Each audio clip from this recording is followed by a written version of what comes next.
예, 그 키워드를 들으면서 크게 세 가지 질문이 떠올랐는데요. 그 첫 번째는 이제 영성에 대해서 말씀을 주셨는데 그게 실질적으로 어떤 건지 잘 안 잡혀서 영성에 대한 것. 두 번째는 그 디지털 장례식하고 펫 장례식을 말씀 주셨거든요.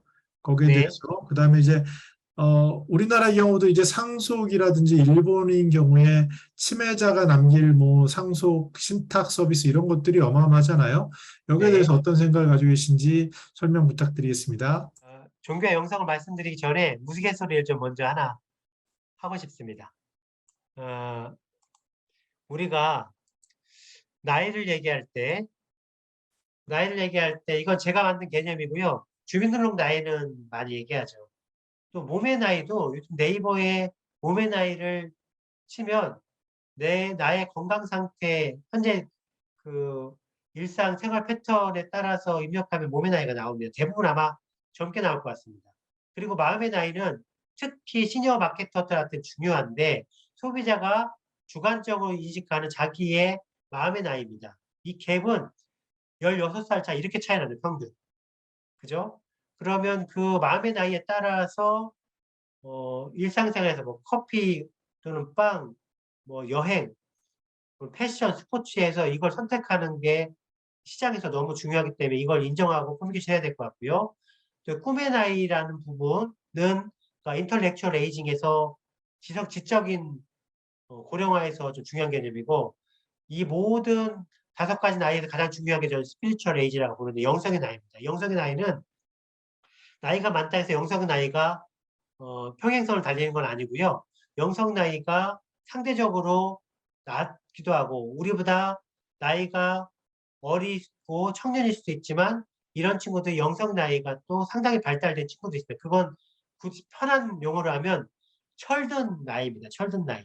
철든 나이라고 해서 어, 종교를 넘어서요. 종교라고 해서 어떤 특정 영역을 만 얘기한 종교가 우리가 천주교와 불교와 또 뭐 티베트교 얘기할 때 서로 공감대를 많이 얘기하잖아요.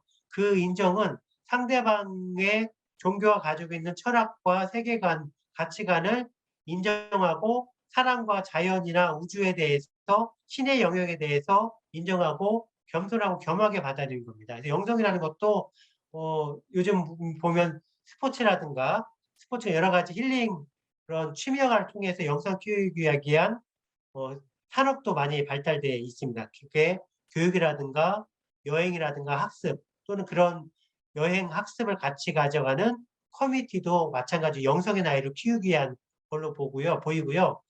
그 영성의 나이에 대해서 영성 플러스 품위 있는 죽음에 대해서 2가지 영역을 다 다뤘던 게 바로 그 김지수의 인터스텔라일 겁니다. 우리 이어령 선생님의 마지막 수업인가요? 그 책이 영성과 죽음의 2가지 키워드를 교집합으로 해서 잘 다뤄줬던 것 같고요.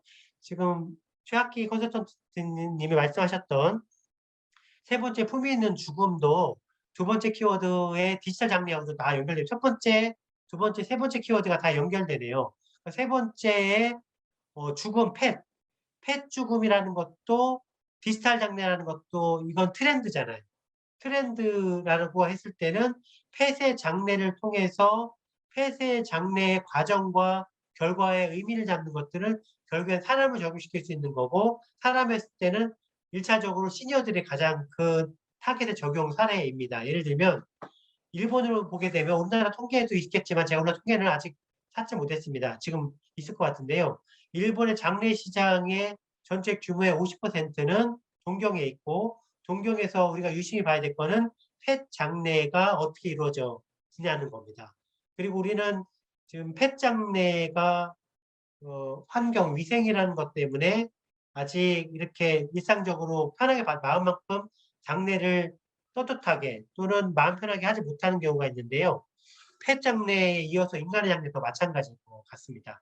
디지털 장례라고 했을 때는 디지털 장례는 장례라는 현상이 발생했을 때 그 이후로부터 나오는 게 아니라 장례를 우리가 여행을 간다고 했을 때는 여행을 가겠다고 마음을 먹고 여행 일정을 잡고 어디를 가고 거기 가서 무엇을 하고 계획을 잡고 어떤 옷을 입고 하는 과정 자체를 다 여행의 포함시키는 것처럼, 그리고 여행이 끝나고 나서도 와서도 기록을 하고 여행에 대해서 추억을 나누고 하는 것처럼 그게 다 여행의 처음과 마지막이잖아요.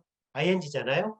디지털 장례도 장례 수단이 지금 오프라인 장례가 기존의 전통적인 장례 방식이지만 디지털 장례라는 것들은 장례를 표현하는 방식이 여행처럼 그 전부터 끝나고 나서까지 다 그걸 기록하는 건데 디지털로 포함하는 거고, 디지털로 포함한다는 얘기는 그게 장래에 주체가 죽는 사람이 있지만 그 죽는 사람 주변의 가족이라든가 지인이라든가 여기에다 스토리텔링이 필요하고, 마치 스토리텔링이 있으려면 작가가 있고 있어야 되고 그걸 촬영하고 편집하고 하는 사람이 필요하고 디지털이랑 공간이 필요하다는 게 디지털 장래고, 또 하나 디지털 장래의 또 주요한 비즈니스 중에 하나는 디지털 앨범, 그리고 디지털 장래 그 디지털 노트를 기록하는 겁니다.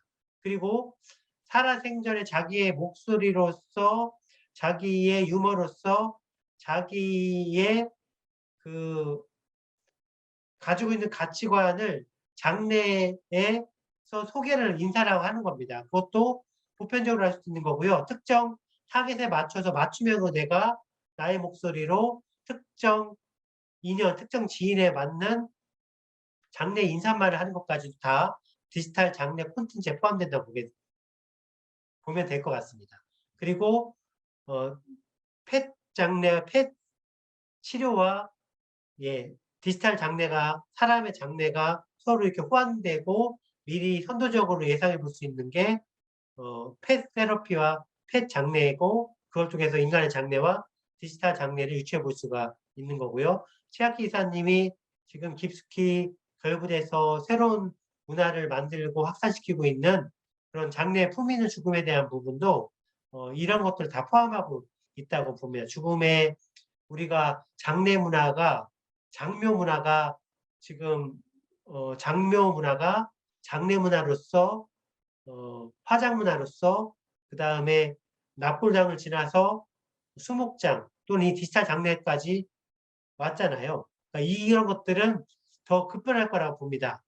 제 개인적인 사례를 말씀드리면, 저는 제가 아직 엔딩 노트를 기록하지 않았지만 제가 가족들한테 지금부터 얘기하고 있을 때, 제가 죽었을 때 저의 장래에 대해서 치러줬으면 하는 몇 가지 간단한 포인트들이 있습니다. 첫 번째는 나를 그 있는 그대로, 지금 자체로 그대로 인정해줬으면 좋겠다. 거기에 대해서 화장을 한다라든가 옷을 새로 입힌다라든가 그런 것보다는 그 자체로. 두 번째는 번거로울 수 있지만 내가 가고 싶은 데에다가 나를 보내달라. 그리고 정기적이 아니라도 평생에 한 번 오지 않더라도 그곳에 지날 일이 있거나 내가 보고 싶으면 오라 했을 때, 제가 저희 장례 장소로 추천한 데는, 저는 미국의 오크할로우라는 골프 코스를 예를 들었습니다. 그 이유는 제가 저만의 동굴로 들어가고 싶었을 때, 제가 잠깐 유학하면서 도서관 들렸다 집에 오면서 들렸던 데가 바로 그 골프장이고, 트와일라이트에 밤에 9월 정도 골프 치고 집에 오면서 그때 그 행복감을 알기 때문에 아빠가 보고 싶거든, 지날 일이 있거든, 거기에 와서 아빠를 추억하면 된다. 그게 아빠에 대한 미련과 추억이 의미가 있다. 이런 것들 저는 다 장례 문화의 일종이라고 보고요. 그 장례 문화를 기획하고 상품과 서비스 제공할 때 이런 스토리텔링 자체가 앞으로의 장례 비즈니스의 새로운 트렌드고, 거기에서 인사이트를 만들어가야 되지 않을까 싶습니다.